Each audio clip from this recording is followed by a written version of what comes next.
коршинос: чин ба минтақаҳои тиллоии навбатии Помир даъво дорад. Сергей Лавров ба Қирғизистон ки хоҷа аст ишора кард.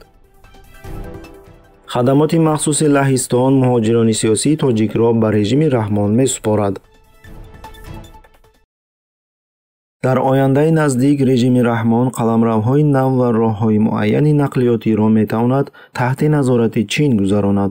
дар ин бора доктори илмҳои иқтисодӣ, мудири шӯъбаи донишгоҳи иқтисодиёт ва демографияи Академияи илмҳои ҷумҳурии Тоҷикистон Ҳоҷа Маҳмад Умаров дар мусоҳиба бо рӯзномаи Независимая газета изҳор кард. ҳанӯз дар соли 2011 ҳукуматдорон 1% қаламрави Тоҷикистонро ба Чин дода буданд. ин беш аз 1000 километри мураббаъ заминҳои баҳсталаб дар шарқи Помир мебошад.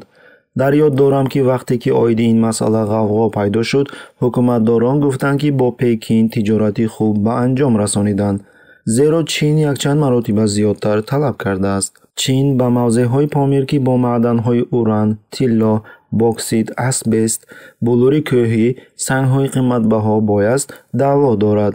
шояд пардохти қарз бо замин идома ёбад. барои ин ҳудуд метавон ба муҳлати номаҳдуд ҳатто бидуни тағйир додани марз ба иҷора дод.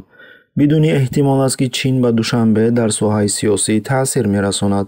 масалан дар масъалаи дохил кардани Тоҷикистон ба Иттиҳоди иқтисодии Авроосиё, мегӯяд Умаров. ҳангоми пешниҳод кардани конҳои мазкур ёдрас мекунем, ки тибқи маълумоти Оҷонсии омори Тоҷикистон, қариб нисфи ҳаҷми умумии қарзи хориҷии Тоҷикистон дар аввали соли 2019 ба Чин рост меояд. барои баргардонидани қарзҳои гирифташуда ба ҳисоби Чин 3 кони тилло ва 1 кони ангишт гузаронида шуд. тибқи иттилои намояндагии дипломатии Чин дар Душанбе, дар аввали соли 2020 дар Тоҷикистон беш аз 300 ширкати чинӣ фаъолият мекарданд. даҳҳо ширкати чинӣ ба коркарди фулузҳои қиматбаҳо машғуланд, ки калонтарини он корхонаи муштараки Зарафшон мебошад, ки 70% ҳаҷми тиллои дар кишвар истихроҷшударо таъмин мекунад.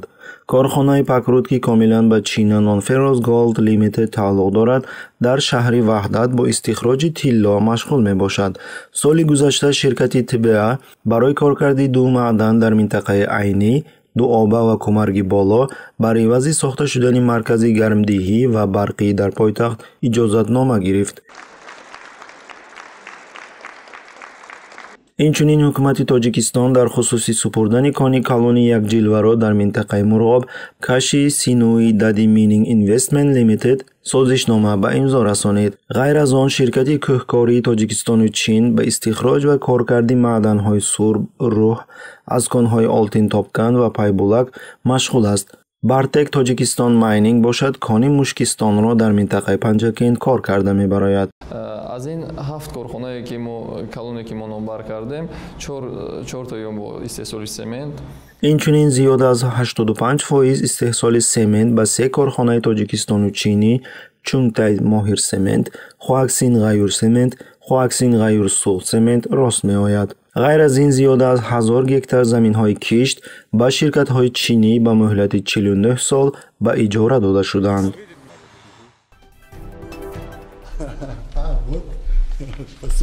дар як нишасти матбуотӣ, ки рӯзи 23 октябр дар шаҳри Москва баргузор шуд, пас аз мулоқоти вазирони корҳои хориҷии Русия Сергей Лавров ва Руслан Казакбоеви Қирғизистон, Сергей Лавров ба саволҳои рӯзноманигори қирғиз аз оғози нишасти матбуотӣ бо каме озурда посух дод.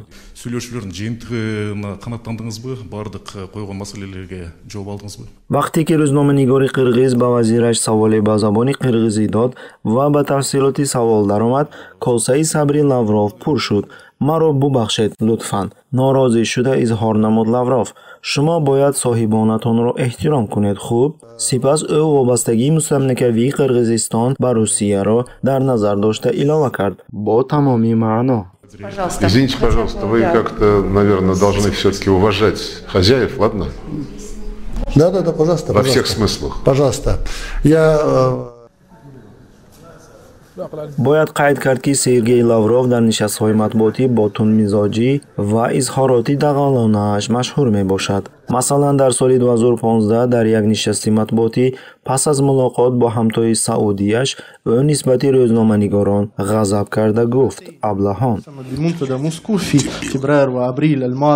ёдрас мекунем ки минтақаи ягонаи Осиёи Миёна ки номи пештараш Туркистон буд, аз ҷониби Русияи подшоҳӣ дар нимаи дуюми асри 19 мустамлика карда шуд ва ишғолчавӣ бо шадидтарин саркӯбии муқовимати сокинони ин минтақа ҳамроҳ шуда буд. Пас аз ба сари қудрат омадани коммунистон дар Русия, онҳо Осиёи Миёнаро ба ҷумҳуриҳои иттифоқи дохилӣ, Иттиҳоди ҷумҳуриҳои шӯравии социалистӣ тақсим карда, Туркистони Шарқиро ба Чин супорид.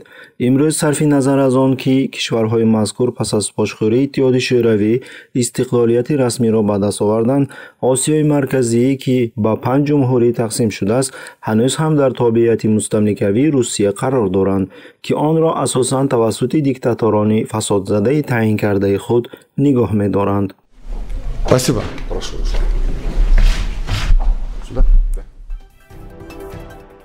ҳомиёни ҳуқуқи башари Лаҳистон аз сатҳи депортатсияшавии муҳоҷирони мусулмон бо баҳонаи бофташудаи алоқамандӣ ба экстремизм ва терроризм нигарон ҳастанд. Мушкилоти мусулмонон дар Лаҳистон пас аз он шурӯъ шуд, ки моҳи декабри соли 2019 мусулмони украинӣ табор Максим дар ин кишвар бо тарҳрезии ҳамлаи террористӣ дар маркази савдо айбдор карда шуд. Аз он вақт инҷониб ҳар касе, ки бо ин ё он сабаб бо Максим ошно буд, ба худсарии хадамоти махсус дучор гардид ва даҳҳо мусулмонон депортатсия шуданд. Зодаи Тоҷикистон Абдусаломро хадамоти махсуси Лаҳистон дар истгоҳ мепоиданд.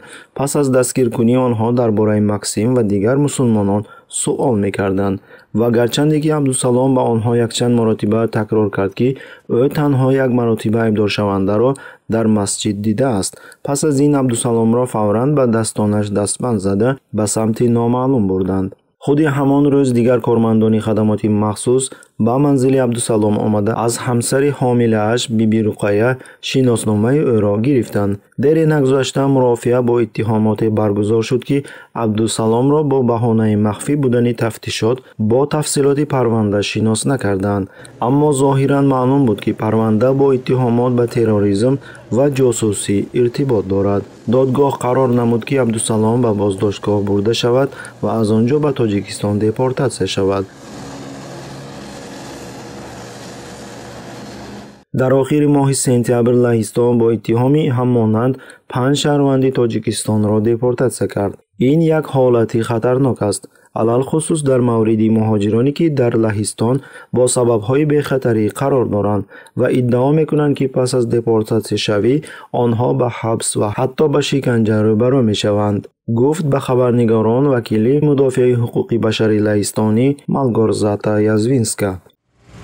ёдрас мекунем, ки мақомоти Лаҳистон нисбат ба паноҳҷӯён ва диндорон ғаразноканд. давр ба давр на танҳо нисбати мусулмонон ба мисли блогери чечен Тумсо Абдураҳмонов сарпечӣ мекунанд, балки онҳоро аксар вақт барои таъқиб ба режимҳои кишварҳои худ месупоранд. Масалан, соли 2019 мақомоти Лаҳистон фаъоли сиёсӣ ва блогери ӯзбек Рустам Каримро ба Ӯзбекистон депортатсия намуданд.